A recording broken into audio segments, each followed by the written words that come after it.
Hi once again, and I'm all set to share my 5 secrets to make teacher workshops successful.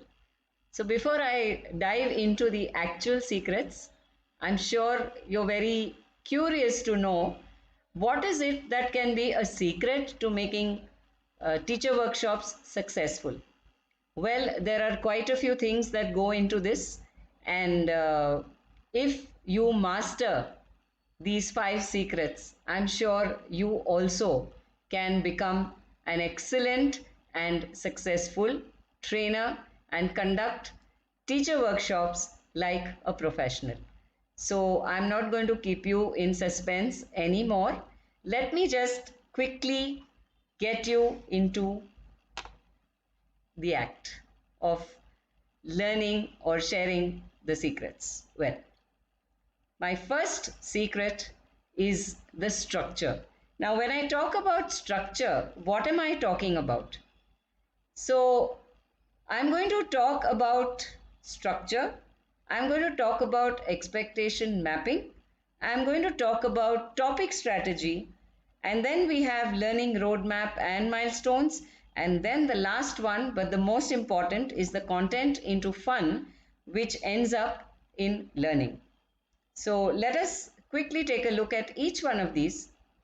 The first one being structure.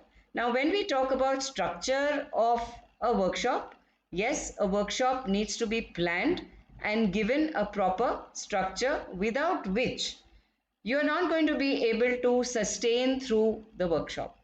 So, how should a structure of a workshop typically be? Well, you start with the easy stuff, easy to difficult.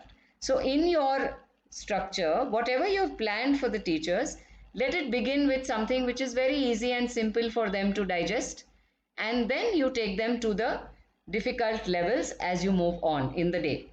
And obviously, this means taking them from what they already know to something that they don't know, right?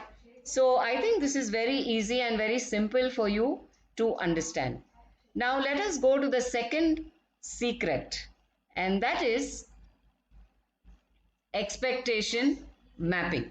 Now, when I talk about expectation mapping, what am I talking about? Let me quickly take you through the points. And well, one is the management, letting the management know what exactly you're going to address in the workshop and giving them clarity on what is it that you will be covering. The next thing is about the teachers. Now, since you are conducting the workshop for teachers, you need to identify the learning gaps of the teachers.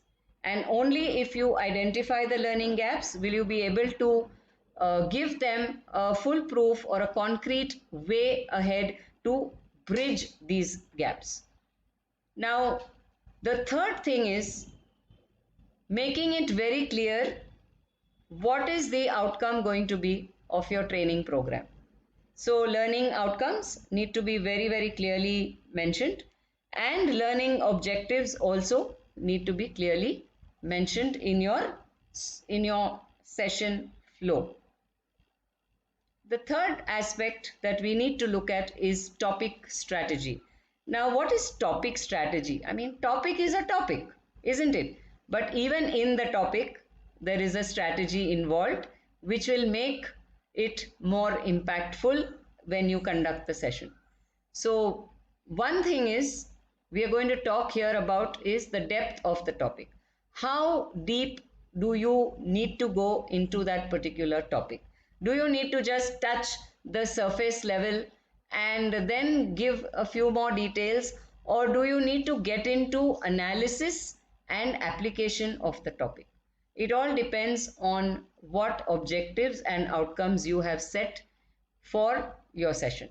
And of course, the management and the teachers do play an important role. So, this is the next step after you have mapped the expectations, right? Well, the next one is your roadmap and your milestones. So, learning roadmap and milestones. Where should you begin? Where should you end? What are the checkpoints that you're going to set for the learning that is happening in your session? Whether you're going to conduct an assessment, whether you're going to give them a quiz, whether you're going to give them some kind of activity which is going to be a recap or a reinforcement of what you have done in the entire day with them, all these things need to be pre-planned by you. Only then you will be clear as to where you are headed to as a trainer or a facilitator. And my fifth secret is my favorite: content plus fun amounts to learning. So when you have easily digestible content, you have your content which is served in nuggets, not as a whole, which is so difficult to consume for your participants. When you have them involved in plenty of activities which you have designed for them based on the topic, then learning happens smoothly and your participants are just ready and raring to go once you have completed the session with them. So, teachers and school management, this is what you need to keep in mind when you are a participant, and if you are a trainer, then of course I'm sure all these five secrets are going to help you to design your training programs in a better and in a more systematic way, I would say. So please go ahead, make a note of what you have learned or understood from today's video, and I will be serving you again and again on a regular basis with more and more such information which is related to teacher training programs, and which even the teachers who are maybe considerably good at training can think of implementing once you become a teacher trainer. So I hope you've liked what has been shared with you here. So I will see you very shortly in my next video. Till then, all of you, do take good care of yourselves. Thank you.